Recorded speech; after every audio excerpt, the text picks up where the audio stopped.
because success is hidden in your daily routine. It's not my job to tell you how to do your job, son. And I was like, son? Who he calling son? There is always an outcome to what you do on repeat. He might as well have put his head between his legs and kissed his... And if you're thinking it, that means that your mind is already made up that it can do it. This is the Ever Airwaves Think podcast, brought to you by Live One Company, where we explore ideas that challenge, comfort, and clarify.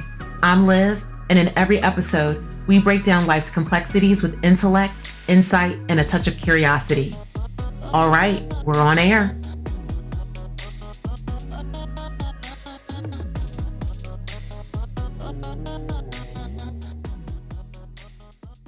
You will not lose, my love. And I say my love because I am my sister's keeper, and I say it with meaning, real meaning, though I often use discernment with this term of endearment. If you know, you know, but my love, my sis, my airwaves friend, you will not lose. You are one of God's greatest creations, and He's designed us incapable of losing. So I need for you to lift your head, deep breaths, and listen in. There is a formula to all of this. Your success relies on this one thing, and possibly this one thing only. And no, it's not the antiquated motivational quote we often hear, which is don't give up. I am not knocking that, because you should absolutely not give up, but it's actually something else. Let's do what we do, and let's get into it.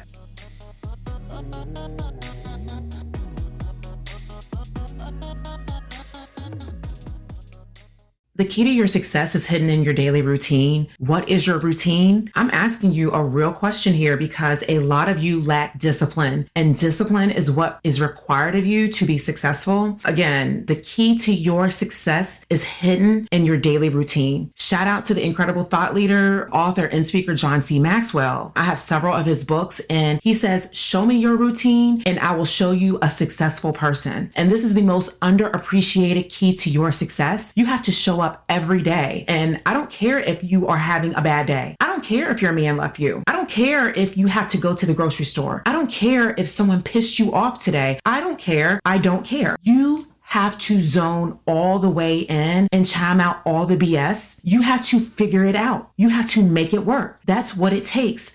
I remember being at an annual officers meeting for a very big corporation and position I held. And the CEO, I shall not name names because this is a major company, a Fortune 500 company. And as a young professional, I was very high up in my ranks, way beyond my peers right after finishing up my undergrad. But the CEO was in our city for that year for this annual conference. And he would always take 15 to 20 minutes to open up the floor to let leaders ask him anything, right? And I mean anything. And one VP stood up and asked in a crowd of like 200 plus officers and leaders, what do we do if the business is just not there and we've tried everything we can with our teams to increase business sales? And this hard ASS CEO reply was, it's not my job to tell you how to do your job, son. And I was like, son? Who he calling son? And the room went silent, right? I was like, woo, child, like, let him had said that to a brother. I don't know. It may have been a jumping and tussling on the stage. Okay, podium in hands. You about to catch this fade type moment. Had it been a brother, because who he calling son? But I knew the guy, and I knew he was butthurt, okay? Because it was so embarrassing. Dude was a very nice guy, and he was asking like a real question because his team was struggling in a very tough and saturated market, and he might as well have put his head between his legs and kissed his assets goodbye, because, you know, I would know he was crying in the car home, okay? On the drive home, dude was crying, okay? That type of hurt. It was so embarrassing. And the CEO basically carried on like, next question, and didn't blink. Like, he didn't have a blink. He didn't have a hiccup. He just kept it moving. I was like, dang, I learned something from that day. And I learned the CEO was right. Tough as nails and hard as he was like of iron. I was like, dang, that's a mean dude. That's a mean CEO. But he was right. It was a tough message, but he said what he said, and he was standing on business about it. And it wasn't his job to tell him how to do his job. Like, soldier up. up and figure it out. Clearly, the guy was hired because he sold himself as the person that could deliver on the role, right? And dude, you said you could deliver, so deliver. Figure it out, sir. So ladies, if you've made a decision that you're going to start a business, get promoted to VP on your job, become Buffy the Body, be a designer or author, whatever it is, you need to stand on business. Your mind is already there, right? Your mind is like, bet, like you can do this because you're thinking it. That's how I know, because it already lives in your brain. If it's living in your brain, you're thinking it. And if you're thinking it, that means that your mind is already made up that it can do it. It's your physical body that needs to catch up with your mind. And so whatever is implanted in your mind, you just need to align your daily routine to your thoughts, because success is hidden in your daily routine.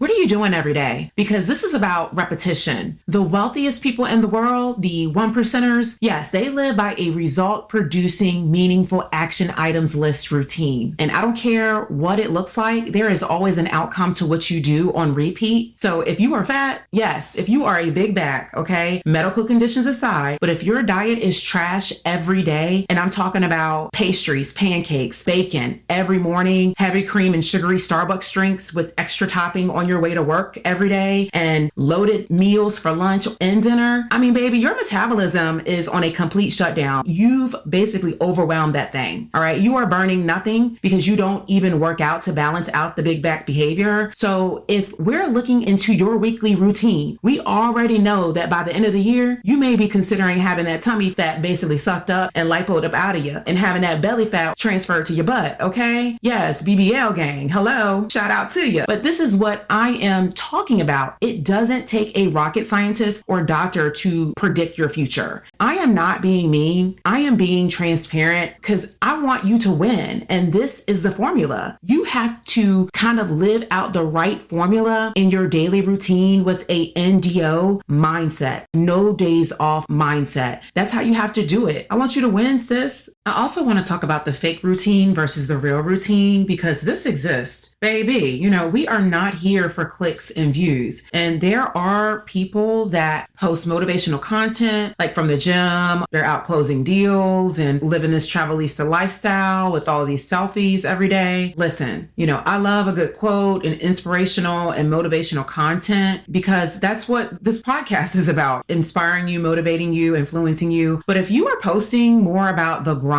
than grinding or actually putting in the work, then we have a problem. Don't believe the hype, because there are a lot of imposters out there. I'm not going to even lie. The real grind is quiet and it's lonely. You know, it's getting up at 4 a.m. or going to bed at 4 a.m. sometimes. It's telling your friends no, and it's silencing the group chat. You know, you're going to have to pretty much kind of have this, they just going to have to get it type energy, because I'm busy, I'm building, forgive me later, sis. Okay, no offense. We can pick up where we left off mentality later, or I can't go, thanks for understanding, sorry, bye. Okay, it's a mofo. I'm not even playing. Like, it's something that you're going to have to live with, and basically they're going to have to live with it as well. This whole me, myself, and I-ness for a minute. So you need to be able to stick to your routine and accomplish your goals. So there's things that you're going to have to sacrifice in order to do that. And everyone will not get it. I have people in my life right now that are angry with me. Our relationships have changed. I can't be on their time because I have to be on my time. And this is not forever, but this is for right now until I get to where I need to be. Those that get it. But those that don't might be the ones that still need to figure out what they should be doing to occupy all their free time. No tea, no shade, no love lost.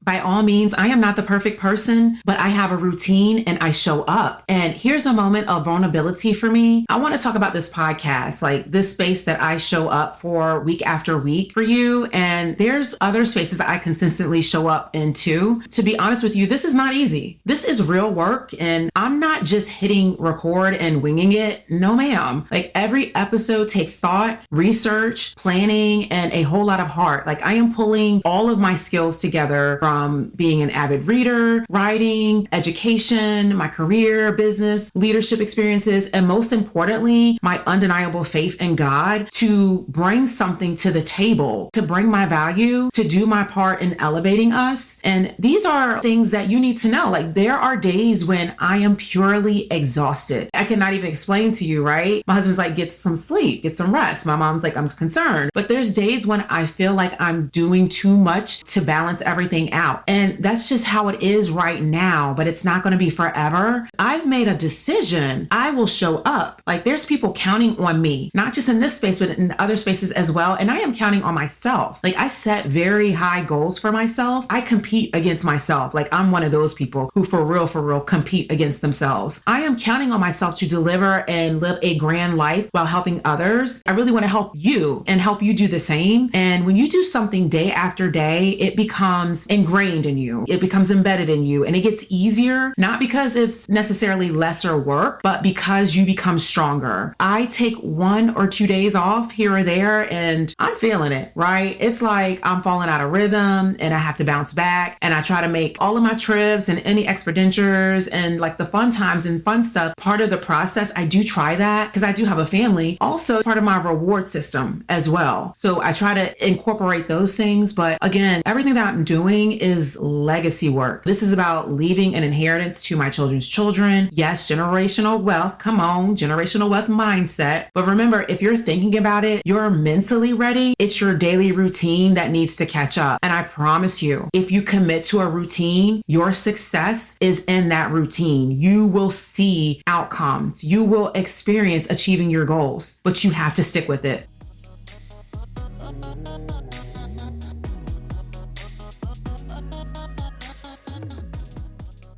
I want you to take a look at your routine. Is it indicative of your goals? If your daily routine involves the behaviors required for you to get to where you want to be, keep doing them because you will win. There will be times, okay, that you feel like completely giving up, because I've been there. There's so many days I feel like giving up, but I stick to the routine, and you have to stick to the routine. And if the routine needs some tweaking, tweak it. I tweak my routine. I've done that. I've done that to make it work. You are incapable of failing. Your faith will absolutely see you through as long as you put in the work. And how do we know this? Because faith without works is dead. And the only way your faith is not working is if you're not doing the work. You will not lose, my love. Keep going. Just stick to your results producing meaningful and action items routine. You can do it.